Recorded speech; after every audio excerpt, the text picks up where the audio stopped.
Hey everyone, welcome to the channel.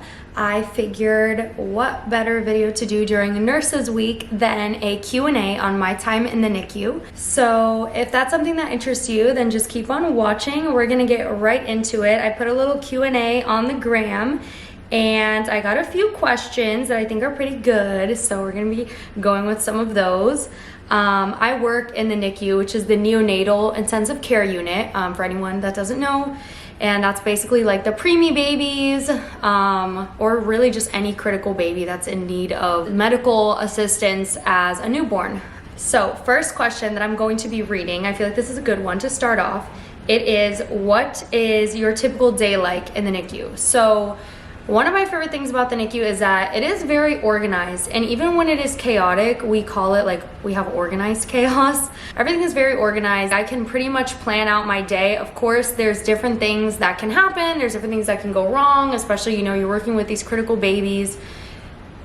Things pop up. They start showing signs of infection, or, maybe one of them's going to the OR the next morning and you have to prepare them for it. Of course, as a nurse working in a hospital, things happen all the time that can throw off your shift or like prolong your task getting done. But I will say for the most part, it is pretty organized and each day kind of feels the same in terms of our routine. So we get on shift, we get report, we have huddle, we get report from the nurse who's leaving, and I work night shift, so I'll be getting the report from the day shift nurse, and I will basically just get like the head to toe report on my baby, how many weeks gestation, the respiratory issues that the baby has, if any. Most preemies have respiratory issues. So respiratory issues, GI, medications, any labs that I have to do, things like that. And then the whole day kind of works around our touch times. So we have what we call touch time, which is basically when you go in and do your assessment on the baby, feed the baby, change the diaper, just take care of your baby. So we typically have 4 touch times for, I would say, like the mid-critical babies, and then the really critical ones, we typically will have like 2 touch times, because these babies really do need to be left alone. Every time you go in the isolette and start moving them around, waking them up, assessing them, putting the temperature probe on or taking their blood pressure, like they start to get worked up, they start to desat, and they just start to decompensate, and we don't want that. But I would say typically we're gonna have like 3 to 4 touch times, and then like 2 touch times for the very, very critical babies. And then on night shift, we have line changes, we have labs. So typically after the first touch time, we will do our line changes, which basically means they get their new bags of fluid, and we're going to swap out the old tubing and reprime new fluid with new tubing and hook it up to the baby, to their IV or their PICC line or whatever. And then we'll start the second touch time. After the second touch time, we'll typically go on a break. I will start thawing any milk if I have to prepare milk for the next day. Then I will do my third touch time. And then we usually have 1 or 2 babies that are considered your care, which means you have to weigh them and make a new bed for them, which of course, if a baby is dirty, we're making a new bed anyways, and we're gonna wash them. But we're typically assigned just to lessen the workload between day shift and night shift, so you don't have like one nurse on day shift doing all 3 babies or both babies. Usually the day nurse will have an AM care, and then the night nurse will have what's called a PM care, and that is our baby that we're going to weigh and make them a new bed. So we'll do that, and then we'll do our last touch time. Typically we'll have labs around 4 or 6 a.m., more closer to the end of our shift. So we'll have to set them up for labs. The only thing that can really throw off your shift is, like I said, if your baby all of a sudden is showing signs of being septic, well, you need to do a septic workup, or an admission comes in your first admit, which that is a more unpredictable. When you're first admit, you are going to have a more unpredictable shift, because when a baby comes, you have to drop everything, go to the OR or go to L&D, and then that's like a whole nother story. But I would say for the most part, it is pretty organized, and you do have pretty much the same routine every single day, which I really love. I like to be able to write out my day, know what I'm doing, know when I can do things, their medications are scheduled, like everything. And of course we're giving meds around the clock. I didn't mention that, but yeah, of course we're giving our meds around the clock, and yeah. So that's pretty much how my day goes. Okay, so moving on to the next question. That was kind of a long one, which I knew that would be the longest one because it's explaining the whole day. So these should go by quicker. So one question is asking, what is the typical nurse to patient ratio? So this is one of my favorite parts about the NICU is we have appropriate nurse to patient ratios, especially because it's an ICU. Most ICUs don't play around. You know, a lot of these med-surg floors, they'll be giving like 7-to-1. Our ratios are 2-to-1 or 1-to-1 on the most critical floor. And then on the, we have like 3 levels of critical patients. So NICU A, that would be considered the most critical babies. You're gonna have a 1-to-1 baby or a 2-to-1. And then NICU B, I would say they're in the between like the grower feeders, which is the 3rd level. The NICU B babies, you'll get 3 patients if it's a really understaffed shift. I have seen 4. I've never had to take care of 4 in NICU B.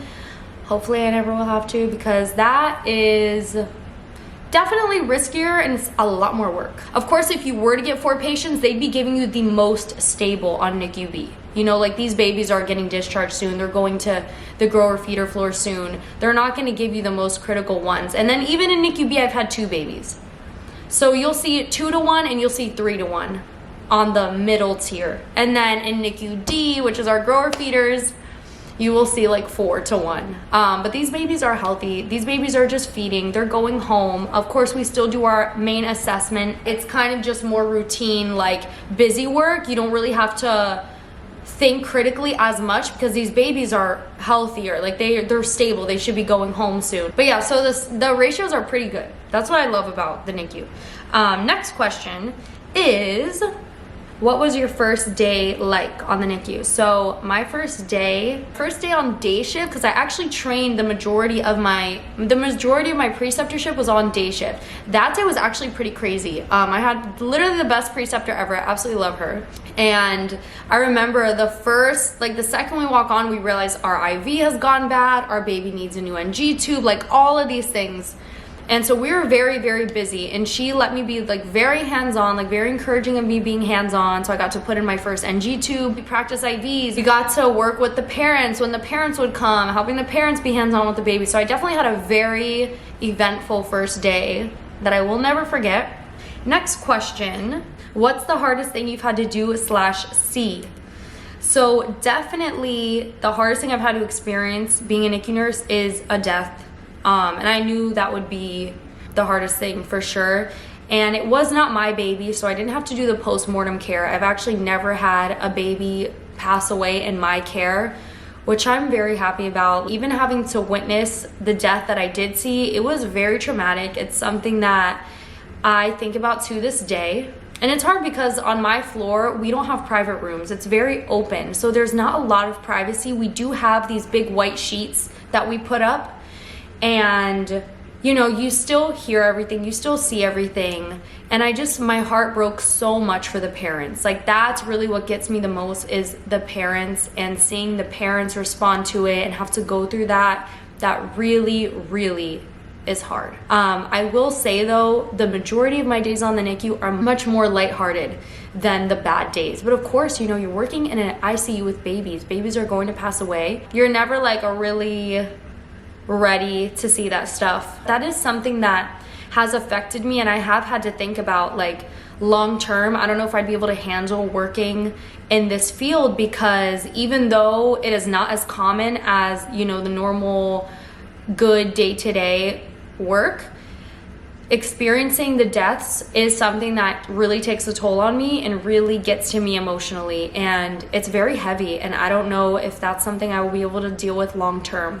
So definitely something to think about. But I will say the good definitely outweighs the bad in this job. So don't let it discourage you from joining the NICU if you're thinking about it, because of course as nurses you're going to witness deaths really on any hospital floor that you work on. So, you know, it is what it is. It's something that happens, and you definitely do become more strong and a little bit more desensitized to it. Next question is, are you happy on your NICU? I wanted to bring it to more of a lighter topic. Are you happy on the NICU? Yes, I am so happy. I literally could not have asked for a better job as a nurse, especially a first-time nurse. I don't plan on working on any other hospital floor besides the NICU. Yeah, I feel like it's such a great unit, honestly. I absolutely love working with the babies. I absolutely love working with them. They're the sweetest patient population ever. I love them so much. And I feel so rewarded when I am helping ease the anxiety of the parents as well. Like when the parents are here, you know, I'm explaining things to them and I'm not reassuring them, like telling them everything's gonna be okay, because you never say that, but you know, just kind of reassuring them that, you know, your baby's in the best care and the best possible care, and if there's anything you need at all, you know, don't hesitate. I'll help the parents like take pictures of the baby, like I'll lift the baby up and make them look all cute, and then I'll help take the picture of the parents of the babies, and just having the parents like express so much gratitude and be like, oh my god, like we're so happy you're the nurse, and you know, are my baby's doing so great. Like I've had parents tell me like my baby's doing so great because of you, and that really makes me feel so good, and I just feel like it's such a rewarding job. And like I said, even though there are tough days, the good totally outweighs the bad, and absolutely love it. I love it, and I love the busy work. I love how like structured it is for the most part. I love the organization. I could definitely confidently say that I'm very happy. Okay, next question. What can I do to greater my chances of getting hired on the NICU? So I personally was willing, I wanted to work on the NICU more than anything. The NICU and the OR were my two jobs of choice. When I tell you, I applied to every hospital like in my area, not even in my area, but like outside of my city, like, and I was willing to move. Like throughout nursing school and my whole life, I lived at home, and me and my boyfriend have been ready to move to the city. I was like, you know what, this is perfect. We've been waiting to move out for when I had a job, because he already had a job. So we were gonna move out when I finally got a job. So I was like, okay, this is the perfect time to be flexible, and I was willing to move anywhere that I got hired. And the NICU is competitive. I think I applied to like 7 hospitals, and I got a NICU offer at 1 out of all of those hospitals, and I was so grateful. But some questions, actually another question I got was, do you have to be stable certified? So I'll group these 2 questions together because they're both, you know, have to do with getting hired. I got my NRP, which is a CPR certificate for NICU babies. So I got my NRP. I actually downloaded a program to get stable certified, and I was able to put that on my resume. I'm literally not even stable certified to this day, but I did download the program and I started on it, and now my hospital offers it for free. So they told me that when I finish my program, they'll reimburse me for it. So I still have yet to do that, but I plan on doing it. But yeah, so I got my NRP, which my hospital required it be from the American Heart Association. I would advise you to just get it done from American Heart Association, because it seems like most floors want that. I actually had gotten it done through like another party, and I had to redo it. So I got my NRP certificate. I downloaded Stable just so I could at least have it in my resume. I was able to write like, oh, working towards my Stable certificate right now. And I really prepared myself for the interview. I knew what I was gonna say. I knew about the hospital. I knew about the mission statement, the vision, all of that. And I think I just had a really good interview. I don't know, I think just having like a caring, bubbly, fresh personality, especially with working in the NICU. This is an environment where you're gonna be with babies, you're gonna be working with parents, with families. Like, they want people who are going to be empathetic for sure, and that you're gonna be kind, especially emotionally kind towards the parents who are going through something so difficult. And there were some hospitals that actually gave priority to nurses who had already worked on the floor, either as, we don't have CNAs on my NICU, but there were other hospitals that had these like kind of CNAs or kind of like nursing students who were actually working on the unit like as assistants, and they had priority. So you should look into it. They had priority in getting hired, so you should really look into that for certain hospitals that you're looking at. But for mine specifically, I didn't really need anything other than like the NRP and just like a good resume, and they really liked seeing that I had done rotations in my nursing program. So while you're in your nursing program, if the NICU is something that interests you, definitely express that to your professors. Typically most rotations will offer, you know, everyone will get a chance to go to the NICU. So definitely don't pass that up. Like, in your resume, like tell them that you got to go on a rotation and you got to see this and you got to see that and you got to practice this, or you got to administer this medication or help feed a baby, help assess a baby. They were very happy to see that on my resume. So I think that also helped me as well, because a big thing about the NICU, this is something that they kind of stressed me when they gave me the tour. You know, they were like, a lot of nurses think that it's gonna be this sweet, like fun-loving job where you're just sitting there and feeding babies, and it is not. Like, there are a ton of equipment and different lines and medication, like all these different things. And these babies, like the really premium ones, are very little, they're very fragile. Like, it can be very intense, especially when you're getting in with these like intubated babies, which you're going to be working with, you know.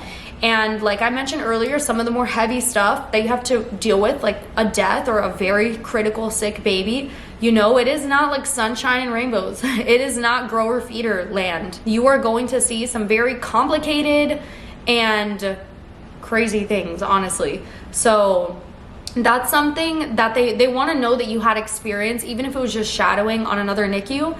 So that way you have a true idea of if this is what you want to do. Because they want longevity. They want longevity. That was also something I mentioned in my interview, is that I plan on being here for the long haul. I don't plan on using it as like a stepping stone to go to another floor. So I think all of those things really helped with the hiring process. I would definitely recommend, like, you know, take notes on, you know, or write down those specific points that I said, and definitely mention them, use them to your advantage, like in your interview. Next thing. Okay, this is actually the last question. I don't want this video to be too long, but the question is, how much money do you make?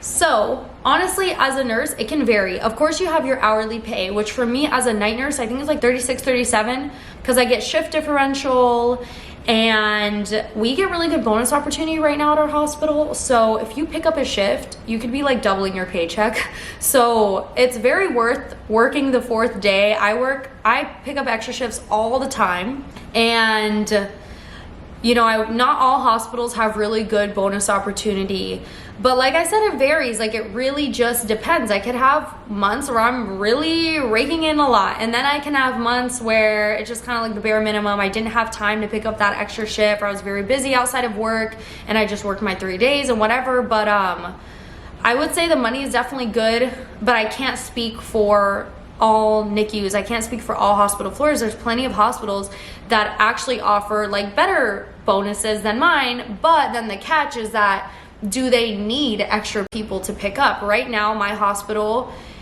is more in need of people picking up and will accept more overtime. And of course you get raises, but yeah, I would definitely say the more that you work, the better. Like, the more overtime you pick up, the more money you're gonna make. So hopefully you do have the opportunity, because a lot of the times it really is worth it, especially when you have a good assignment, like a good easygoing assignment. It makes it so much easier to just pick up an extra day and then pick up another day. So those weeks, the money's really good. But yeah, that's pretty much it for today's Q&A. I hope you guys found it insightful. I'm sure I'll do another one of these down the line when I get more questions. I feel like there's definitely a ton of other things we could have talked about, but I would say that's a good first Q&A. So yeah, let me know your guys' thoughts. Like, comment, and subscribe, and I will see you guys in my next video.